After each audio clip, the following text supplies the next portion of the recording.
Bem-vindos a mais um Milcid News!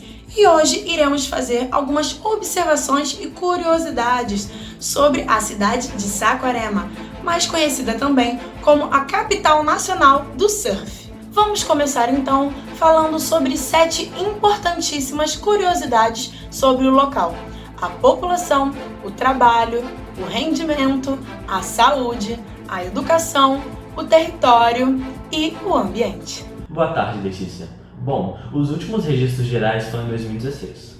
Por exemplo, o salário médio mensal dos trabalhadores formais era de 2 salários mínimos.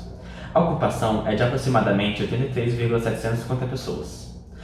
Sobre a educação, a taxa de escolaridade entre 6 a 14 anos era de 96,3%. A área de unidade territorial é de 353,6 km². A economia em geral é baseada em pesca, turismo, fruticultura e comércio. A saúde da maioria das pessoas é relativamente estável, inclusive ultrapassou a meta da vacina contra a gripe deste ano. Em sua maior parte, o ambiente de Saquarema é preservado, seu clima é tropical e seu tipo de vegetação são restinga, lagoa e morro. Agora iremos falar com nossa repórter Isabel Lengruber sobre a importância do ciclo da água na natureza, sua relação com o pH também, e também sobre enfermidades que podem estar relacionadas com a má qualidade da água potável. Boa tarde, Letícia. Ao visitar a cidade de Saquarema, é possível estar em contato com a natureza e com suas reservas de água, inclusive suas salinas, como a Lagoa Vermelha. Estando em meio a tantas reservas naturais, a seguinte dúvida surge: qual é a importância do ciclo da água para a vida na Terra? O ciclo hidrológico nada mais é do que o ciclo natural que a água faz para renovar-se e voltar para ser consumida novamente. Se pararmos para observar, esse ciclo está presente em nossas vidas quase como constantemente. É comum passarmos por situações onde há cada um deles e, claro, muitas vezes não nos damos conta. Esses ciclos têm uma importância imensa devido à capacidade de renovar a água e fazer com que ela retorne para a natureza a ponto de iniciar outro processo. Agora iremos falar sobre o pH e a sua relação com a chuva ácida. Sabemos que o pH da água pura é 7, mas quando o dióxido de carbono presente na atmosfera se dissolve na água, ocorre a formação do ácido carbônico e, portanto, o pH da água em equilíbrio com o CO2 atmosférico é de 5,6. Veja a figura e equações mostrando a formação e dissociação do ácido carbônico.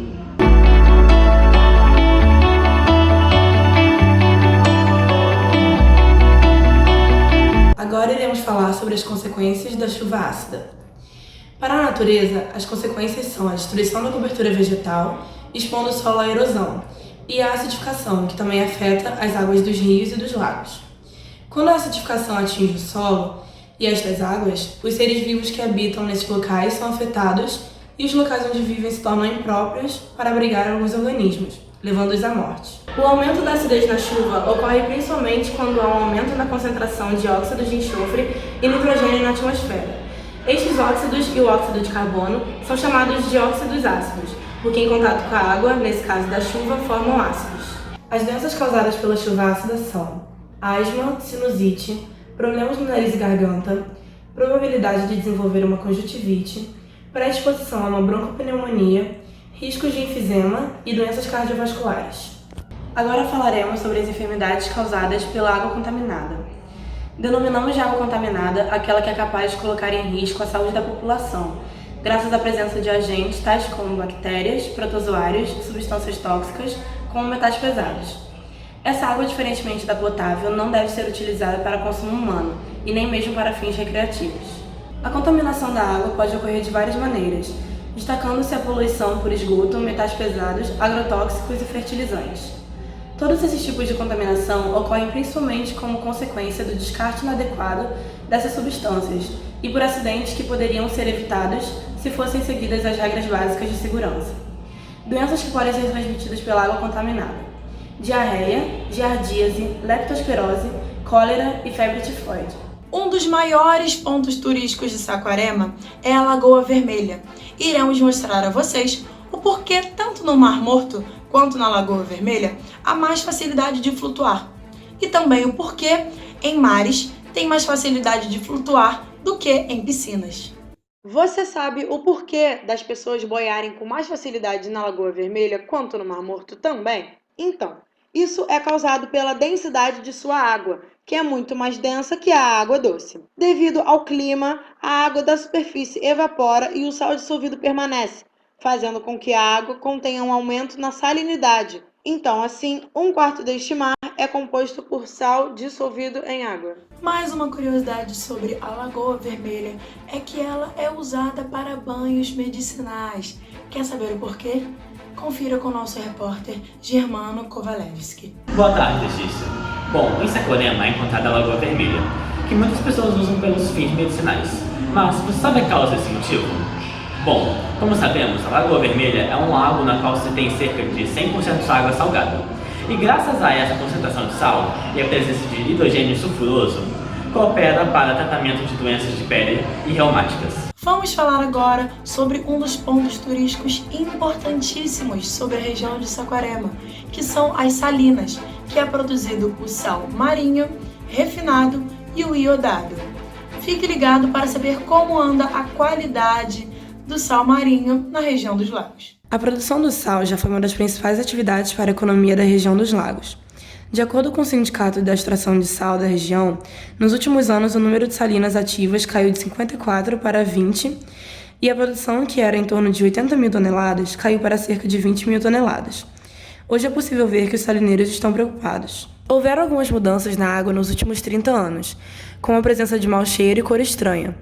Apesar disso, foi realizada uma vistoria este mês, feita pela ONG Viva Lagoa. A partir dela, ficou constatado que as condições da laguna estão significativamente melhores do que em anos anteriores, melhorando assim a qualidade do sal extraído. O Parque Estadual Costa do Sol faz contribuições para a conservação e a preservação do ambiente da região de Saquarema.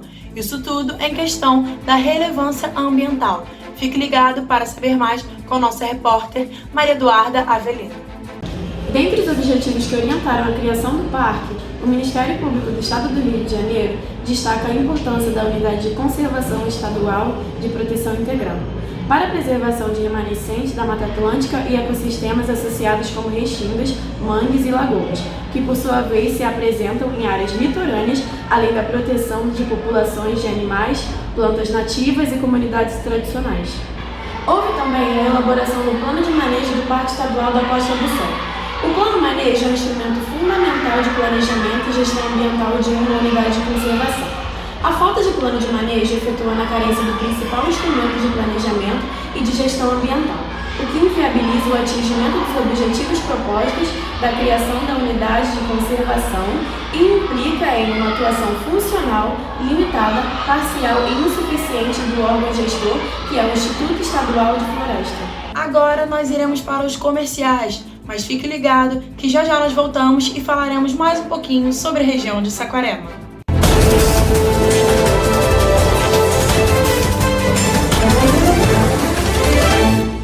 Ahora hablaremos 5 coisas que são permitidas e 5 coisas que são proibidas em los sitios visitados em Saquarema. Las 5 coisas proibidas são instrumentos musicales, hacer fogata, levar animales domésticos, caixa de sonido alta, veículo automotor e não se pode fumar. Agora, as 5 coisas permitidas são disparar, admirar a natureza, banhar-se na laguna, hacer pistas e visitar as praias. Wonderful beaches, radical sports, relaxing walks, nature preserved, entertainment, all this and much more await you in one of the most beautiful cities of Região dos Lagos and the state of Rio de Janeiro, Saquarema. The Saquarema Lagoon is an obligatory stop for enjoying, photographing and even swimming.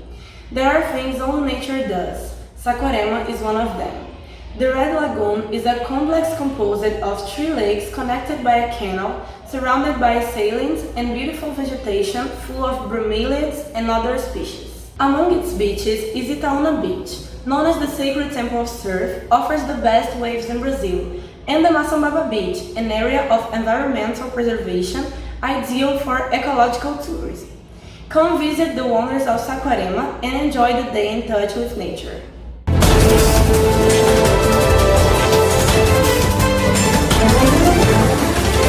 Falando sobre ambiente, você quer saber quais são os impactos ambientais que o ambiente litorâneo de Saquarema tem sofrido com a alta dos roteiros turísticos?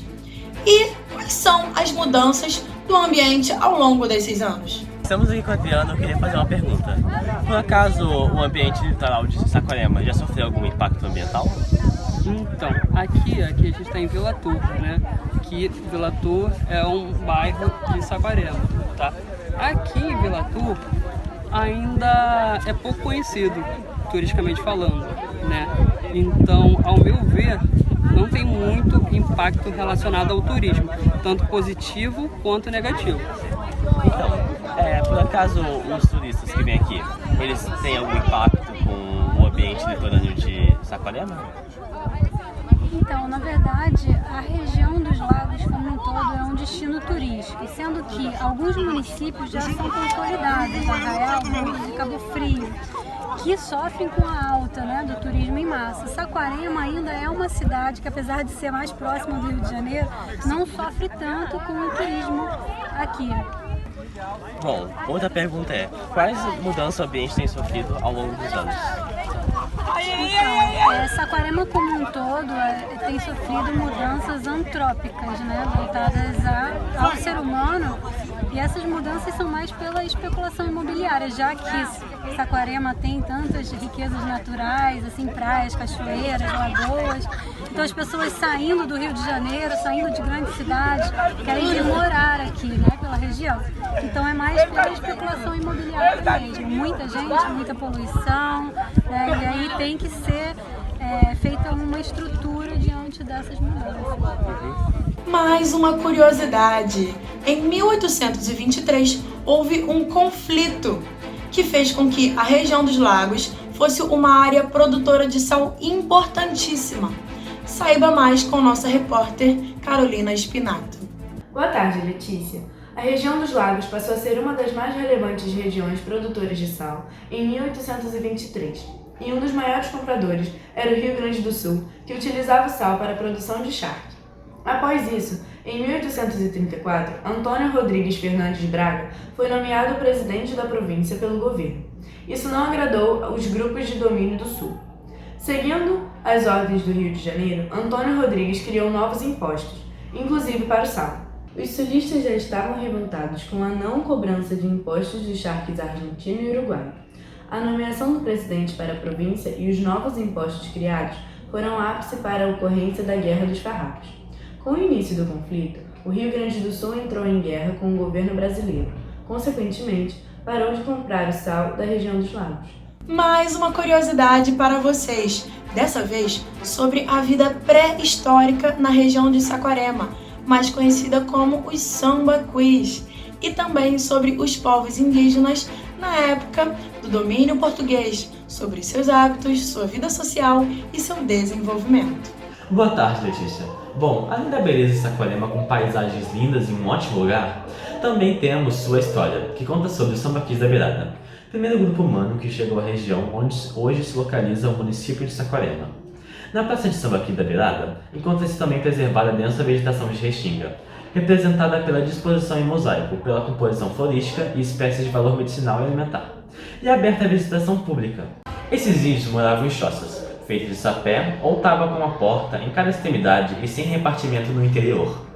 A carne e ao peixe pelado é misturada com farinha, dava o nome de paçoca. Sua bebida preferida era feita de suco de caju, que eles chamavam de caiu.